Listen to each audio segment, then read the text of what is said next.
The pen I'm breaking apart and putting back together today is this colorful piano here. And the first thing that caught my attention here was the fact that we have this long sausage of colors, and we could probably compact this and put them in a list. And the next thing that caught my attention was, and this is one thing you should never do when you have a loop: don't put anything inside the loop that doesn't depend on I, or whatever your loop thing is. And also, these are the things that could be generated in the loop. So I have a fork here, and all these keys are identical, so I'm not going to put the index in the class. So I'm going to change this a bit.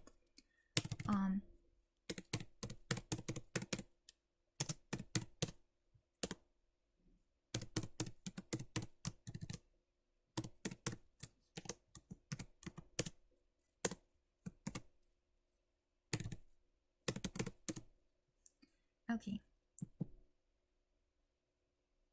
So the first thing I'm going to do here, and now disclaimer, well, more than one disclaimer.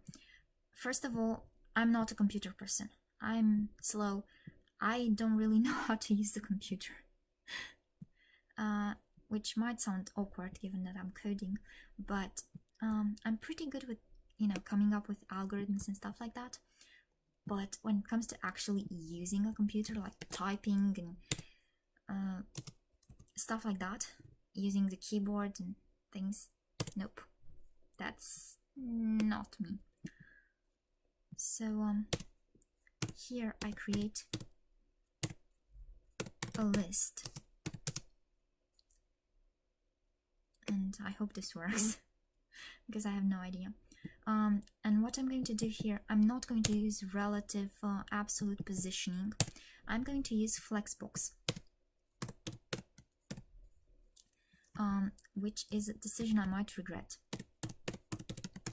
given that I don't really know much about flexbox. I can use flexbox for basic things, but beyond that, this could probably be done better. I just don't know how to, that's all. Okay, here I can compact this. And get rid of this. Alright, I make this before, because it's going to be more convenient. And now I have the key and the values for this. And I'm taking the exact same thing from here.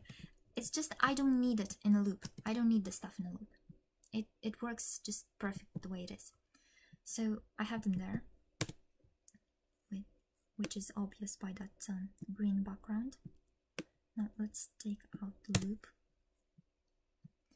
and roll in our own loop.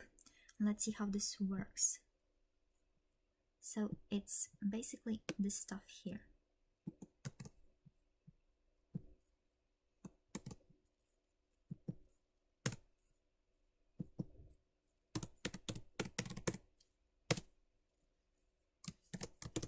And child.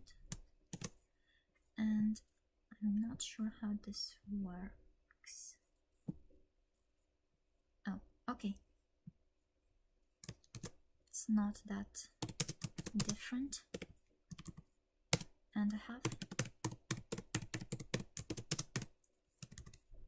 I don't need these, I believe. Okay, that worked just fine. Alright, now for the dark ones.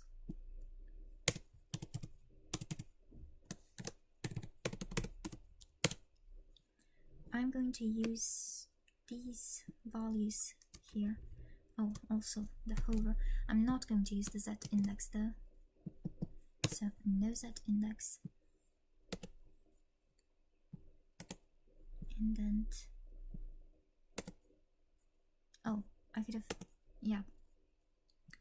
And also here, I'm going to have a margin left.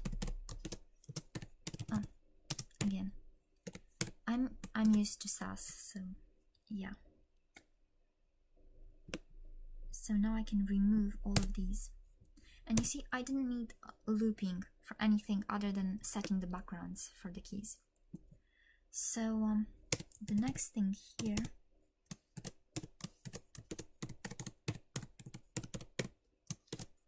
seven plus 1, and then again the same thing but plus 5, div,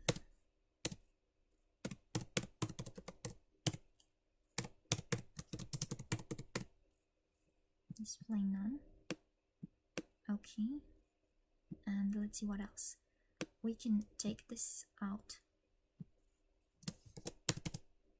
Okay, let's see, does anything happen if I take that out? Oh, the corners. So yeah, and here where I was using.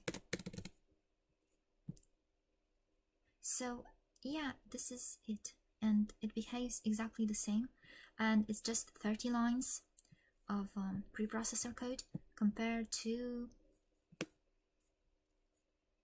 145. So that's, I don't know, like 3-4 times less code. And as far as the generated code goes, the compiled CSS, so this is 473 here, and it should be something around 100 here, I don't know.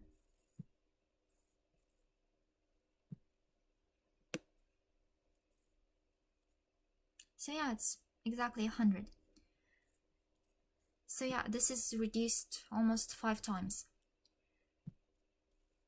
Well, I guess this is it for today.